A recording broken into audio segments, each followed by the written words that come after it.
स्वागताचा सोहळा. कृती आपली असे विश्वासक, कलेचेही तुम्ही उपासक, ज्ञानासोबत उन्नत केले संस्कृती आणि कला. हा स्वागताचा सोहळा, हा स्वागताचा सोहळा.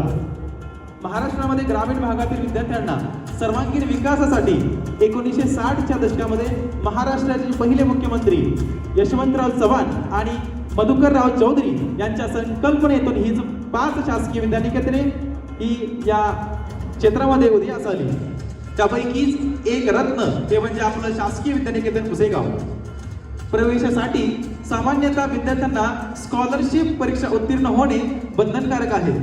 याचा अर्थ इथे येणारा प्रत्येक विद्यार्थी हा शैक्षणिक दृष्ट्या प्रतिभावंतच असतो. आम्ही सर्व शिक्षक अध्यापक वर्ग त्यांना फक्त मार्ग देण्याचं काम करत असतो आणि याच अध्यापनाचे काम करत असताना आम्हा सर्वांचे मार्गदर्शक आपल्या विद्यालयाचे प्राचार्य गायकवाड सर यांचे मोलाचे मार्गदर्शन आम्हाला मिळते. ज्याप्रमाणे 1971 मध्ये भारत पाकिस्तान युद्धामध्ये विजय मिळवून दिला होता ते म्हणजे सॅम बहादूर या सैनिकांनी निर्णायक विजय मिळवून दिला होता.